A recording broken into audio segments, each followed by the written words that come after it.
Welcome to Friday Focus, December 9th, 2016. Hopefully to see you at the party at Steiny's on Saturday, on tomorrow. Be a nice Christmas party. We have our Christmas tree here from Marcus Grill. So we've been talking about the big year for some time. In 2017 is going to be a big year. It's going to be a big year for us in terms of growth, profitability, employee engagement, and satisfaction of our patients, more referrals than ever. We've really been building up to this a lot. And I want to talk to you about, why do we grow? Why do we want to grow? What's the purpose of that? And what is going to be the meaning of having the big year? When we look at certain things, we have put mechanisms in place to let us grow very fast. We added a lot of staff. We did change our marketing substantially this year. We're working more on referrals and direct-to-consumer marketing. We're changing marketing again even next year to do more content marketing, as we're realizing people are moving from traditional forms such as TV and newspaper and radio onto the internet, obviously. We got to fortify that.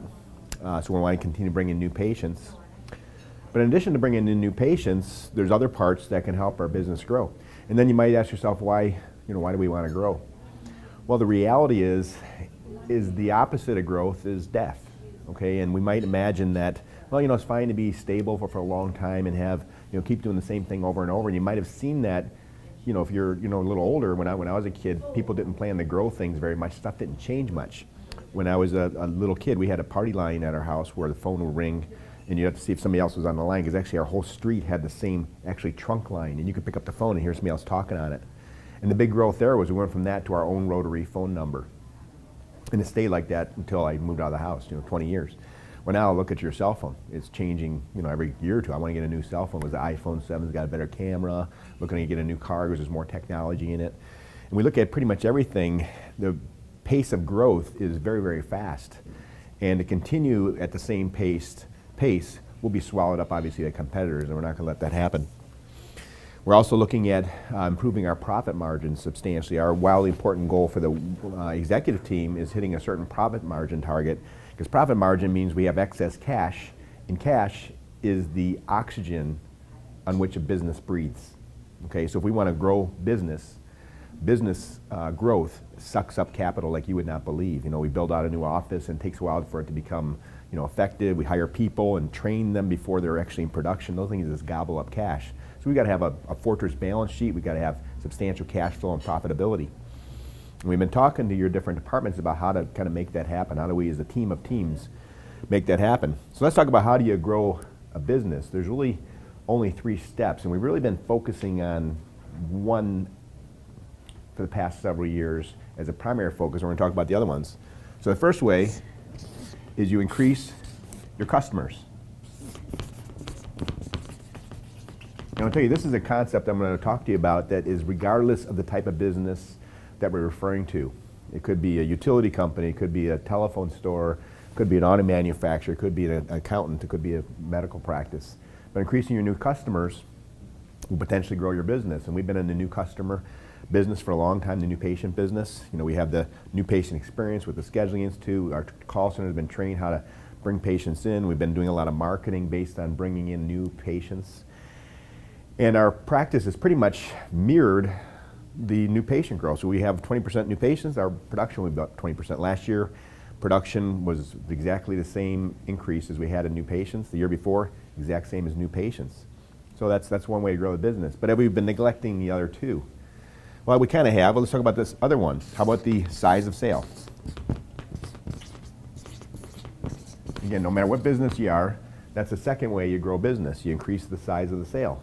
And we'll talk about how that happens in our business. One way might be a patient comes in for dermatology, and they see they have venous insufficiency or varicose veins that they want treated, and they move them over to veins.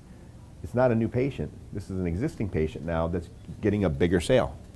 If you're doing a magic lift rather than Botox, it's a bigger sale. If you do a magic lift along with Fraxel or Thermage or Ulthera, it's a bigger sale. The patient's going to be happier.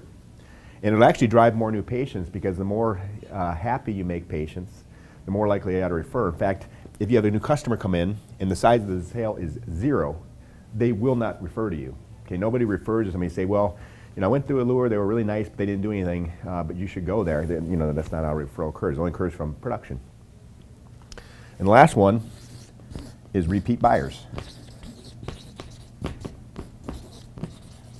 So So we might think about, people that haven't been here in a couple of years and bringing them back in. That's one repeat buyer, but a more significant repeat buy is rescheduling a patient. And now we anticipate that we got to really make it easy to reschedule people. It's unusual that they'll go home and, in 3 months exactly from today, they're going to call and schedule their Botox visit. Or, they get their veins done, and we know if we don't have the repeat follow-up for the year, there'll be more treatment failures. So if we schedule them, that goes down. We know that if we, say you have a cool sculpt patient, and they get done their cool sculpting, and you're scheduling for 2-month follow-up to see their satisfaction, good chance they'll want to do a little bit more in another area. And of course, you can increase your satisfaction. But these are really the only 3 ways we can increase our business. We add new customers, we increase the size of the sale, or we get repeat business. And we've been in the new customer business for a long time. This year, in 2016, we've done much better with these 2. Our revenue per new patient, which is where you take the amount of revenue and number of patients, has gone up substantially, about 26%. And we're seeing that we're doing better at cross-marketing than we ever have before. I work mostly in Shelby, and I see that the Shelby vein practice is really strongly fortified by the dermatology practice. And since the dermatology practice is identifying people with venous insufficiency, the cosmetic practice does. And this can happen anywhere. So cross-marketing is clearly an increasing size of the sale. And then booking people, that's the main way repeat business occurs. The probability of somebody coming in again goes up substantially if you schedule them. And then we send them a message in the mail a couple weeks before their appointment. That way they don't forget about it and they can call us. And if you take I'm not sure what I'm doing in 3 months from now as an excuse, you really haven't helped the patient out. Imagine you've been to your dentist. If they don't reschedule you for your dental appointment, you might not get your teeth cleaned again. I know I go to my dentist and his wife does the scheduling, and I walk up to the front and she says, well, John wants you to come back in 6 months. We'll give us a call in 6 months. I'm like, really? And it's like an invitation not to come back in. So I got to remember. And I forgot 6 months later. It's probably been a year since I've had my teeth cleaned. I don't like that. But rebook them, make it easy for them, give it to them. Here you are.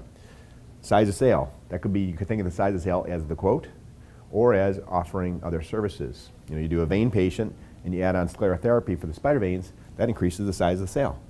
It also potentially increases repeat business if you reschedule them for their second session. So in 2017, the big year, it's going to be our biggest year for production, for profitability, for employee engagement, for employee income, for patient satisfaction.